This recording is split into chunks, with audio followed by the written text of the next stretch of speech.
Hello everyone, कैसे हैं आप सभी। आई होप कि अच्छे होंगे। तो हम लोग जैसा कि डीएलएड सेकेंड सेमेस्टर के जो नोट्स हैं उसको शेयर कर रहे हैं और अभी हम फर्स्ट पेपर की तरफ बढ़ रहे हैं और फर्स्ट पेपर में हमने काफ़ी सारे पार्ट जो है वो कंप्लीट कर चुके हैं। तो आज की वीडियो में हम देखेंगे प्रकृतिवाद आदर्शवाद। अभी कंप्लीट करा है आपने। अगर वीडियो नहीं देखी है तो फटाफट जाइए वीडियो देखिए। मैं अब डेली आपको जो है नोट्स प्रोवाइड करूँगी सारे सब्जेक्ट की धीरे धीरे, ताकि आपके एग्जाम से पहले जो है आपके नोट्स कंप्लीट हो जाए और अच्छा खासा नोट्स आपको मिलेगा यहाँ पे। और हर एक चीज़ जो इम्पोर्टेंट है वो आपको वीडियो में देखने को मिलेगी। तो वीडियो को पूरा देखिएगा। अगर चैनल पे नए हैं तो चैनल को सब्सक्राइब कर लीजिए, ताकि आपके जो नोट्स है वो अच्छे से कंप्लीट हो जाए, सिलेबस आपका कंप्लीट हो जाए। तो देर नहीं करते हैं, वीडियो को शुरू करते हैं। और अगर आपको ये वीडियो पसंद आती है तो वीडियो को लाइक करिएगा, दोस्तों के साथ शेयर भी कर दीजिएगा।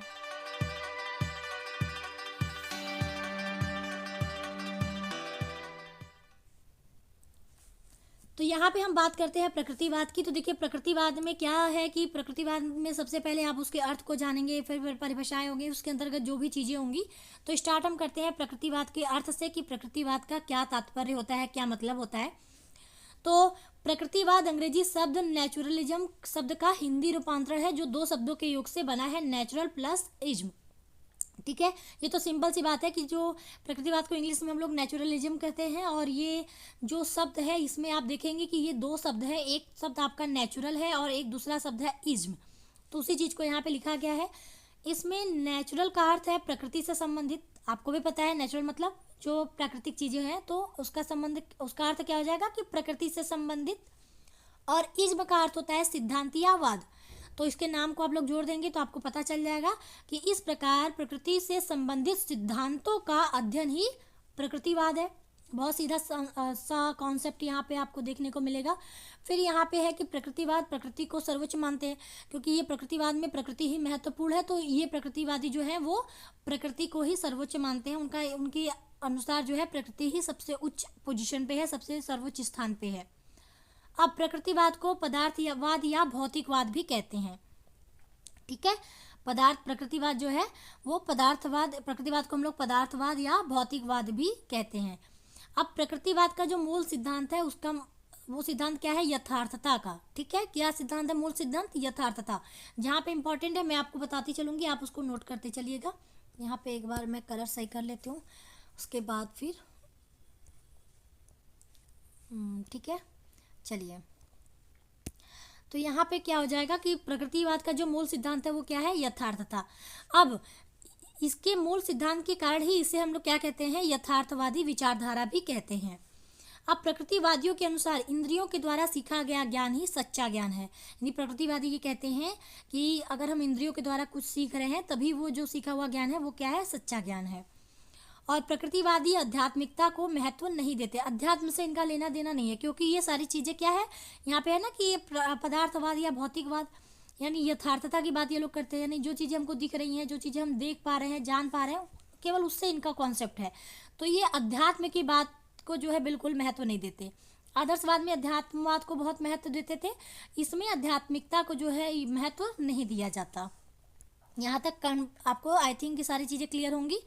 फटाफट आगे बढ़ते हैं। तो प्रकृतिवाद का संस्थापक रूसो को माना जाता है। कौन है इसके संस्थापक, रूसो। ये भी ध्यान दीजिएगा, जहाँ पे इंपॉर्टेंट है उसको नोट करते चलिएगा। ये भी थोड़ा सा इंपॉर्टेंट पॉइंट है कि प्रकृतिवादी शिक्षा दार्शनिक कौन कौन है। हो सकता है कि आपसे एग्जाम में पूछ दे कि दो जो है आपके प्रकृतिवादी शिक्षा दार्शनिक कौन है, उनके नाम लिखिए। 2-3 इसी तरह पूछ सकता है, या फिर ऑप्शन दे के आप लोगों को पूछ सकता है कि इनमें से, जैसे और भी नाम देख के किसी एक का नाम इनमें से इन्वॉल्व करके पूछे कि इनमें से कौन प्रकृतिवादी शिक्षा दार्शनिक है। तो इस तरीके से आपको जो है प्रश्न देखने को मिल सकते हैं। तो यहाँ पे आप लोग जो प्रकृतिवादी शिक्षा दार्शनिक है उनके नाम देख लीजिए। तो कमेनियस, स्पेंसर, बेकन, रूसो, ठीक है, इत्यादि। ये कुछ महत्वपूर्ण लोगों के नाम जो नाम है हमने यहाँ पे आपको दिखाए। अब हम बात करेंगे इसके परिभाषा की। देखिए मैं फटाफट वीडियो को कंप्लीट करूंगी, क्योंकि अब देखिए टाइम आपका कम है पेपर होने में, और अभी आपके सारे सब्जेक्ट कंप्लीट करने हैं। और अभी जो आप पढ़ते हैं वो बिल्कुल स्ट्रांगली और बहुत फ्रेश माइंड से पढ़ते हैं, तो वो चीज़ें आपको याद भी रहती हैं। और इसीलिए मैंने ये सोचा कि आपको सारी चीज़ें जो है, सारे नोट्स अभी आपके पास लगभग 25 से 30 दिन का टाइम है पेपर होने में। तो मान के चलिए कि इतना ही टाइम है, 25 दिन तो मान के चलिए कि 25 दिन का टाइम है। और इन 25 दिन में आपको अच्छे से कंप्लीट करना है सारी चीज़ें। तो यहाँ पे 25 में आपका सारा सिलेबस मैं कंप्लीट करा दूंगी, देखते चलिएगा आप लोग बस एक एक करके। तो यहाँ पे देखिए प्रकृतिवाद की जो परिभाषाएं हैं उसमें हमने दो परिभाषाएं रखी है, जेम्स वाट के अनुसार और थॉमस और लैंग के अनुसार। तो जेम्स वाट के अनुसार क्या है कि प्रकृतिवाद वह सिद्धांत है जो प्रकृति को ईश्वर से पृथक करता है, आत्मा को पदार्थ के अधीन करता है और अपरिवर्तनीय नियमों को सर्वोच्चता प्रदान करता है। ठीक है। थॉमस और लैंग के अनुसार क्या है कि प्रकृतिवाद आदर्शवाद के विपरीत मन को पदार्थ के अधीन मानता है और यह विश्वास करता है कि अंतिम वास्तविकता भौतिक है, आध्यात्मिकता नहीं। तो ये दो लोगों की मैंने परिभाषाएं देखी, दोनों लोग इंपॉर्टेंट है, तो ध्यान दे लीजिएगा आप लोग। कम से कम एक लोगों का बिल्कुल अच्छे से तैयार कर लीजिएगा, क्योंकि इस तरीके से क्वेश्चन देता है कि एक परिभाषाएं लिखिए। अब हम बात करेंगे प्रकृतिवाद के अनुसार शिक्षा के अर्थ। तो प्रकृतिवाद के अनुसार शिक्षा वह साधन है जो मनुष्य को उसकी प्रकृति के अनुरूप विकास करने, जीवन व्यतीत करने के योग्य बनाती है। बहुत सीधा सिंपल इन लोगों ने अर्थ जो है यहाँ पे देखे, आप देख पा रहे होंगे कि बहुत आसान सा इसका अर्थ है शिक्षा का इनके अनुसार, कि शिक्षा एक ऐसा साधन या एक जरिया है या मीडियम है जो मनुष्य को प्रकृति के अनुरूप विकास करने में और जीवन व्यतीत करने के जो है योग्य बनाती है। अब हम बात करते हैं प्रकृतिवादी शिक्षा की विशेषताएं। अच्छा, यहाँ ध्यान दीजिएगा कि ये प्रकृतिवादी शिक्षा की विशेषताएं आपसे इस तरीके से पूछ सकता है कि प्रकृतिवादी शिक्षा की विशेषताएं लिखिए, या फिर आपको इस तरीके से कह सकता है कि प्रकृतिवाद का शिक्षा में योगदान क्या है। ये क्वेश्चन आपसे पूछा भी है कि प्रकृतिवाद का शिक्षा में क्या योगदान है, तो ये आप इस तरीके से दोनों चीज़ें सेम ही आपका आंसर होगा, तो उसको ध्यान से देखिएगा यहाँ पे और समझने की कोशिश करिएगा। पहला यहाँ पे कह सकते हैं पॉइंट है कि बाल केंद्रित शिक्षा को प्रोत्साहन, यानी जो प्रकृतिवादी शिक्षा है ये बाल केंद्रित शिक्षा को प्रोत्साहन देती है। मतलब इनके अनुसार ये है कि जो शिक्षा होनी चाहिए वो बच्चों के अनुरूप होनी चाहिए, ना कि शिक्षक के अनुरूप। यानी बच्चे जो है वो ज़्यादा महत्वपूर्ण है, और जो आपका आदर्शवाद था उसमें शिक्षक को ज़्यादा महत्व दिया जाता था, लेकिन इसमें बच्चों को ज़्यादा महत्व दिया जाता है। और आज की जो हमारी शिक्षा प्रणाली है वो कैसी है, तो वो भी बाल केंद्रित शिक्षा प्रणाली है। दूसरा बात है यहाँ पे कि पुस्तकीय ज्ञान का विरोध, यानी जो प्रकृतिवादी शिक्षा, अभी आपने ये जो प्रकृतिवाद के बारे में अभी आपने ऊपर देखा कि इसमें दे रहा था यथार्थता की बात दे रहा था और इंद्रियों से अनुभव करने की बात यहाँ पे कही जा रही थी प्रकृतिवाद में। तो जब इंद्रिय से सीखने की बात होती है तो वहाँ पे पुस्तकीय ज्ञान का मतलब ये लोग विरोध कर रहे हैं। ये इनका ये कहना है कि बच्चे खुद से अगर चीज़ों को करके सीखेंगे तो वो ज़्यादा अच्छे से सीख पाएंगे, तो इसीलिए पुस्तकीय ज्ञान का विरोध करते हैं। तीसरा है प्रकृति का अनुसरण। तो प्रकृतिवादी जो है प्रकृति का अनुसरण करते हैं, ये अभी आपको सारी चीज़ें क्लियर ही हो चुकी होंगी ऊपर। अच्छा सॉरी, यहाँ पे चौथा पॉइंट हमारा क्या है, चौथा पॉइंट है कि बच्चों की स्वतंत्रता को महत्व, यानी जो प्रकृतिवादी हैं इसमें बच्चों को स्वतंत्रता को ज़्यादा महत्व दिया गया है। मतलब बच्चों को खुद से चीज़ों को करके सीखने का जो है बात प्रकृतिवाद में कहा गया है, तो वो चीज़ें ये बताती हैं कि बच्चों की स्वतंत्रता को ज़्यादा महत्व दिया गया है कि बच्चे खुद से चीज़ों को करके सीखें। तो ये भी एक विशेषता है। पांचवा है बच्चों की रुचि को वरीयता, यानी बच्चे की क्या इंटरेस्ट है, बच्चा किस चीज़ में ज़्यादा अच्छा करना चाहता है या किस चीज़ को ज़्यादा अच्छे से सीखना चाहता है, तो उसकी रुचि को जो है ज़्यादा महत्व देने की बात प्रकृतिवादी शिक्षा में कही गई है। छठा है सशिक्षा पर बल, यानी बच्चों को सशिक्षा पर बल देने की बात की गई है। मतलब ऐसा ना हो कि अलग अलग करके शिक्षा देने की बात हो, इस चीज़ को इन्होंने कहा कि ऐसा नहीं होना चाहिए, बच्चों को साथ में शिक्षा लेने देना चाहिए। उससे क्या होता है कि बच्चे जो है ज़्यादा बेहतर तरीके से सीख पाते हैं। सातवां यहाँ पे है इंद्रिय प्रशिक्षण पर बल, यानी अभी ऊपर आपने देखा कि इंद्रियों से जो बच्चे की वो इंद्रियां होती है, हमारी जो ज्ञानेंद्रियां होती हैं, हम उनसे सीखने की बात करते हैं कि अगर बच्चा हम अपनी इंद्रियों को यूज करके चीज़ों को सीखता है तो वो बहुत अच्छे से चीज़ों को समझ पाता है और वो चीज़ें लॉन्ग जो है टाइम तक बच्चे के माइंड में बनी रहती हैं। तो इंद्रिय प्रशिक्षण पर बल देने की बात प्रकृतिवादी शिक्षा में कही गई है। आठवां है कि सामाजिक न्याय व स्वतंत्रता की भावना का विकास। तो ये भी है कि जो सामाजिक न्याय व स्वतंत्रता की जो भावना है बच्चों में, उसका विकास जो है बच्चों में हो, इस चीज़ की भी शिक्षा व्यवस्था आपके प्रकृतिवाद में देखने को मिलती है। तो ये कुछ महत्वपूर्ण हमने यहाँ पे विशेषताएं बताई और इत्यादि यहाँ पे लिख दिया कि और भी सारे पॉइंट हैं, लेकिन आई थिंक कि इतना इनफ है, इतना आप आराम से कर लेंगे। तो अब बात करते हैं हम प्रकृतिवाद तथा शिक्षा के उद्देश्य, यानी जो प्रकृतिवादी शिक्षा है उसके क्या उद्देश्य हैं। तो देखिए यहाँ पे जो पहला उद्देश्य हमने रखा है वो कि बालक को वातावरण समायोजन के योग्य बनाना, यानी बच्चे के आसपास जो माहौल है बच्चा उस माहौल में अच्छे से ढल जाए, इसके योग्य बच्चे को बनाना प्रकृतिवादी शिक्षा के उद्देश्य हैं।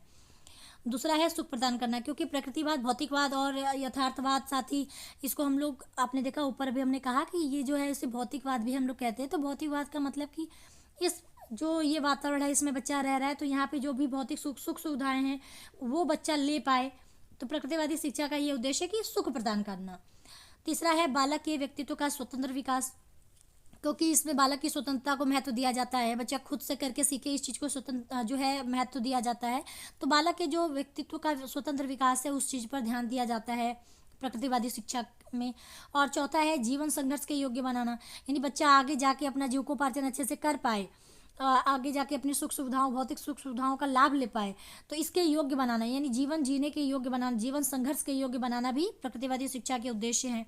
पांचवा है सांस्कृतिक विरासत की रक्षा और हस्तांतरण करना, यानी जो भी सांस्कृतिक विरासत हैं जो हमारे कल्चर के हैं उनकी रक्षा करना, कि उनको बचाए रखना और आने वाली पीढ़ियों में उसको जो है ट्रांसफ़र करते रहना भी जो प्रकृतिवादी शिक्षा है उसके उद्देश्य हैं। अगला है आत्मसंतोष और आत्म संरक्षण प्राप्त करने में सहयोग करना, यानी बच्चा जो भी चीज़ें कर रहा है या फिर जो भी चीज़ें वो सीख रहा है उससे उसको आत्मसंतोष आए, खुद में वो चीज़ें संतोष आए और खुद का जो एक होता है आत्म संरक्षण प्राप्त करना, यानी बच्चा खुद करके चीज़ों को सीखे, फिर अपने आप को सुरक्षित महसूस करे, इन्वायरमेंट में जो भी उसके वातावरण आसपास चल रहे हैं उसमें वो खुद को सुरक्षित महसूस कर पाए और तरक्की कर पाए, आगे योग्य बन पाए, अपने फ्यूचर में आगे बढ़ पाए। तो इस चीज़ में भी जो प्रकृतिवादी शिक्षा है वो काफ़ी सहयोग करती है। तो इत्यादि यहाँ पे और भी काफ़ी सारे पॉइंट आप कह सकते हैं, बट आई थिंक इतना इनफ है। तो चलिए अब हम लोग बात करते हैं प्रकृतिवाद और पाठ्यक्रम की। तो यहाँ पे देखिए प्रकृतिवादी पाठ्यक्रम का क्या हालचाल है। तो प्रकृतिवादी विचारधारा के अनुसार पाठ्यक्रम ऐसा होना चाहिए जिसमें बालक को स्वतंत्रता पूर्वक अपनी रुचियों को विकसित करने का अवसर मिले। तो ये चीज़ें भी ऊपर डिस्कस हो चुकी हैं। देखिए घुमा फिरा के आपको सारी चीज़ें वही मिलेंगी कि प्रकृतिवाद में भौतिकवाद की बात हो रही है, यथार्थता की बात हो रही है कि बच्चा चीज़ों को जो भी सीख रहा है वो सामने प्रत्यक्ष रूप से चीज़ों को देख के सीख रहा है, सारी चीज़ों को देख रहा है, ऑब्जर्व कर रहा है। तो और यहाँ पे साथ ही उन्होंने प्रकृतिवाद में बच्चे को खुद से करके सीखने की बात कही जा रही है, बच्चा अपनी इंद्रियों का प्रयोग करे, खुद से चीज़ों को करे, खुद से सीखे। तो ओवरऑल ये सारे जो है महत्वपूर्ण पॉइंट है और इसी के इर्द गिर्द आपका पूरा प्रकृतिवाद में सारे पॉइंट आपके इसी के इर्द गिर्द ही दिखेंगे।